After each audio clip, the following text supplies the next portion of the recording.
کا اس میں پاک آیا اور انگوٹھے چوم کے آنکھوں پہ رکھ لیے، انگوٹھے چوم کے آنکھوں پہ رکھ لیے، تو یہ حدیث ضعیف ہے، موضوع نہیں ہے، لا اصل لہ نہیں ہے، ضعیف ہے۔ یہ 1970 کی بات ہے، میں بی اے کر رہا تھا، تو اس موضوع پر میرا یہ پہلا زمانہ مناظروں کا ہوتا تھا، وہ گزر گیا، طالب علمی کا ایک جوش ذوق ہوتا تھا، پھر وہ پرانی باتیں۔ تو تقبیل ابامین حضور کے اسم پاک پر صلی اللہ علیہ وسلم پر انگوٹھے چوم کر آنکھوں پر رکھنا، اس پر ایک مناظرہ ہو گیا، کچھ عالم تھے، تو 3 جج بنے علماء، اور تینوں میرے نقطہ نظر کے مخالف مسلک سے تھے۔ جو میرا موقف تھا، میرے موقف کے خلاف نقطہ نظر عقیدہ یہ موقف رکھنے والے علماء تھے تینوں، اور فاضل تھے انڈیا کے بڑے دارالعلوم کے۔ وہ جج بنائے گئے، میں نے قبول کر لیے، میں ایسے تھوڑا بے دھڑک سا تھا، ایسے ہمیشہ سے قبول کر لیے۔ 8 گھنٹے مناظرہ ہوا۔ میں نے صرف اتنی شرط عائد کی کہ یہ مولانا، وہ تو مولانا تھے تو میں تو بچہ تھا 1970 میں، تو میری عمر 29 سال تھی نا، 19 سال تھی، ہاں 51 کی پیدائش ہے میری، 19 سال میری عمر تھی، 19 سال، اور وہ مولانا تھے۔ میں نے کہا مولانا سے کہیں کہ یہ بھی اپنا موقف لکھ کر تحریری طور پہ ججوں کو دے دیں کہ یہ ثابت کیا کرنا چاہتے ہیں، میں بھی لکھ کر دے دیتا ہوں کہ میرا موقف، میرا مسلک کیا ہے، میں ثابت کیا کروں گا۔ بعد میں گڑبڑ ہو جاتی ہے، پھر ہیر پھیر ہو جاتا ہے۔ چٹ لکھ کر آپ کو دے دیں اور ہم دونوں پابند ہوں گے، جو لکھ کر دے دیں گے یہ عقیدہ ہے، یہ نقطہ نظر، اسی کو ثابت کر دیں۔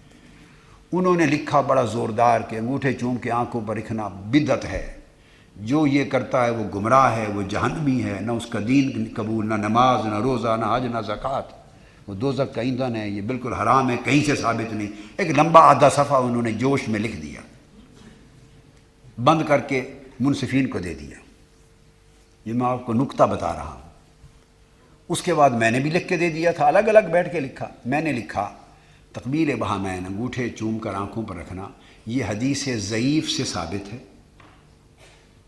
حدیث ضعیف سے ثابت ہے، اور حدیث ضعیف پر عمل کرنا فضائل اعمال میں جائز ہے۔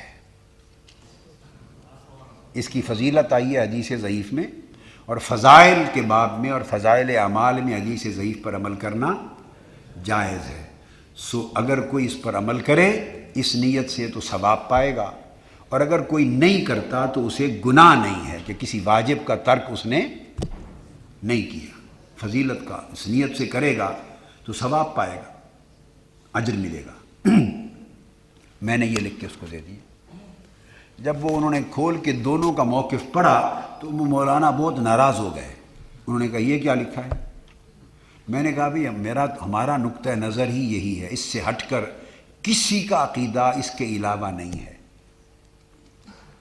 یہ باقی جو کچھ اس کے علاوہ ہے وہ آپ کے اپنے مغالطے ہیں جو ذہن میں پیدا کر رکھے ہیں، علاوہ اس کے نہیں ہے، عقیدہ یہی ہے۔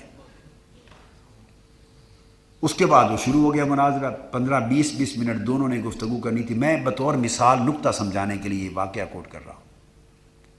اب وہ جب شروع ہوں تو میں نے کہا پابندی اب یہ ہے کہ جو مولانا لکھا ہے، اب کتب سے جو کتابیں چاہیں وہ نکال لیں، یہ جو لکھا ہے یہی ثابت کرنا ہوگا۔ اگر یہ ثابت نہیں کریں گے لکھا ہوا تو ان کی بات کو چلنے نہیں، 20 منٹ ضائع نہیں ہونے دوں گا میں۔ ٹو دی پوائنٹ، جو لکھا ہے وہ ثابت کریں۔ اب جو لکھ کے دے چکے تھے وہ دنیا جہان کی کسی کتاب میں لکھا ہوا ہو تو ثابت کریں۔ وہ تو صرف ان کے غصہ تھا، بس ایک غصہ تھا جو بہت لوگ نکالتے ہیں، علم کی کمی غصے کی زیادتی۔ میں نے گفتگو کی تو میں نے تو یہ پہلے لکھ دیا تھا کہ یہ حدیث، میں نے کہا ہی نہیں کہ حدیث صحیح ہے، یہ حدیث ضعیف سے ثابت ہے، اور فضائل اعمال میں مذہب یہ ہے مختار، اکثریت ائمہ حدیث کا بتاؤں گا آپ کو ابھی کہ اس پر عمل کرنا جائز ہے۔ تو بس میں نے تو ان کو 50 حوالے جات دے دیے۔ تو وہ جو تینوں جج تھے بالآخر ان تینوں نے کھڑے ہو کر آخر پہ تحریری فیصلہ لکھا اور ان کی شکست کا اور میری فتح کا اعلان کیا۔